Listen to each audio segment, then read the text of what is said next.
Welcome back for another episode of Dr. Jea and JP's Vidcast, a series of video podcasts designed to disrupt your current ways of thinking and breathe new perspectives into your life. This whole month, we are going to be talking to you about increasing your toolkit with disruptive thinking tools. Last week, we talked about the pro-con chart and how you can utilize font size to really finally see which direction you may want to go when it comes to making one choice or going another direction. Jay, what are we going to talk to them about this week? This week we are going to discuss one of my all-time favorite tools. It is called a decision-making matrix. So what that is it's a picture, truly a matrix. And so it's a tool that you can use when you want to really think logically about what criteria you're going to use to make a decision among various choices. So it could be as simple as 2 choices, 3, 4, 5. You can have infinite amount of choices across the x-axis, and the criteria by which you are going to evaluate those choices on the y-axis. So what you'll see on the screen here in a moment is a career-based decision-making matrix. So this is one that I often use when coaching individuals on career pathways.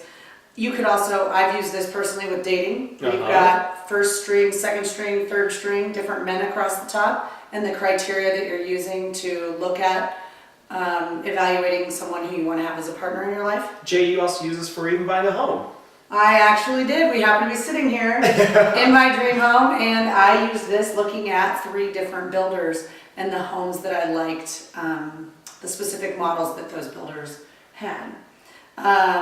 You also mentioned earlier you could use it selecting a school, and we were initially thinking universities. Yep. And then we thought actually school choice is very prominent in our educational landscape, and so parents might use this to evaluate different school options. It could also be when you're buying a car. JP just bought a new car. Yeah, new 4Runner. Went through this process in his mind as he evaluated different criteria. I've used it with children to evaluate which Cinderella story was the best. What version did you love? Or teaching children about the stock market and evaluating different stock options or portfolios. And so it really, the options are endless of how you can apply this. And we'd love to hear how you use it in the comments below.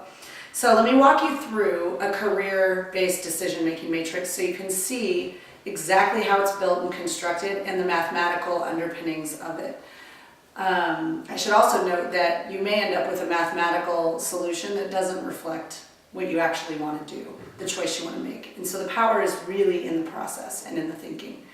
So you're going to identify the criteria along the y-axis. So some criteria that people consider when selecting a career choice is, what is the salary? What is the flexibility of my work schedule? Do I have the autonomy to create? I love to create things, and so that's an important criteria for me to evaluate a career choice. Opportunities for growth and accelerating my career is important to me. And then also, a little less important is location, and that's going to influence my commute time. I'd rather spend more time working and playing than sitting in the car driving to work. So those are the criteria that I would be evaluating career option A, B, and C against. So I'm going to take those criteria and then I'm going to weight them on a simple 4, 3, 2, 1 scale. So 4 means that particular item is of extreme importance. 3 is it's pretty darn important. 2 kind of important, and 1 important enough to be on the list, but probably not the greatest influencer of my decision. So for salary, I had put that as a 4. As a single mom, it is important for me to be able to maintain a certain quality of life for myself and my child. So salary is a 4. Flexibility of my work schedule is also a 4. I like to be able to participate in my daughter's education and field trips or volunteering in the classroom, school and community meetings on boards that I serve on. And so I need some flexibility in my work schedule. Also, my brain doesn't shut off about work at 5 o'clock. So I might be thinking about something and working until 10 or 11 one night. And the next day I'd like to have some flexibility to sleep in or take care of some things around the house. And so that's an important thing for me. Having the autonomy to create, I also, as I mentioned, love doing that. So I rated that a 4. Opportunities for career growth, I rated a 3. It's pretty important to me to be able to advance my career. And then location and commute time, I also rated a 3. So you'll see in this example, I don't have any 2s or 1s in this particular matrix, but I may if I had different criteria. You can continue adding on. We've simplified it to 5 just due to the length of our time that we want to try to keep this vidcast to, but you can add as many as you'd like. I think the hardest decision that I've made this with, I had over 32 different criteria on that list. It spanned 2 pages of a full-size notebook. So then we're going to look at employer A, B, and C. So A is my current employer, B was one opportunity, and C was another opportunity. So I'm going to evaluate these opportunities using the same 4, 3, 2, 1 scale against the criteria. So I'm asking myself, how well does this opportunity meet that particular criteria? So for example, at my current employer, which happens to be my previous employer, and you'll see why, at my current employer, the salary was a 4. It was a great salary. The flexibility of my work schedule was also a 4. I had a lot of flexibility. Autonomy to create was a 2. I didn't really get to create much at all. And opportunities for career growth was also a 2. It was a very limiting company to work for. And the location and commute time was also a 2.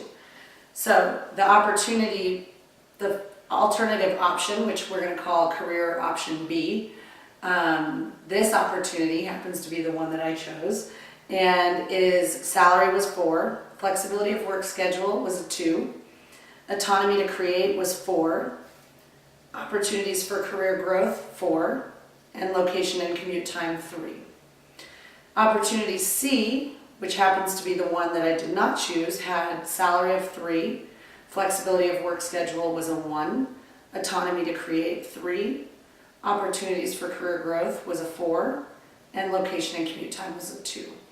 So what happens now, you've identified your criteria, similar to the pro-con chart where words were larger that had greater prominence in influencing the decision, you have numbers now doing that for you. You've also rated each criteria against, each option against the criteria. And next what you do is multiply it to weight the importance of each criteria. So for example, under the current employer, salary was rated a 4 and that employer received a 4. So that total value for that is 16. Flexibility was a 4, that employer ranked 4, so that was a 16. Autonomy to create is 4, that employer scored a 2 on that criteria, so they earned an 8 for that particular item. Opportunities for career growth, 3, that employer rated 2, so 3 times 2 is 6, so they score a 6 on opportunities for growth. Location and commute time was an importance of 3, and that company scored a 2, so 3 times 2 is 6, and that would be their total score for that particular criteria. Then you add those up, so you've got 16 plus 16 plus 8 plus 6 plus 6, and that employer scored a 52. I'm not going to walk you through in that great detail. I trust your ability to recall your 3rd through 5th grade math facts. But opportunity B, similarly, if you look at the multiplicative effect that's here on your screen, you see that one scored a 61, and then opportunity C scored a 46. So as you can see in this particular example, it was why I chose to leave one employer and take an opportunity that was better positioned based on what I value and the criteria I'd selected.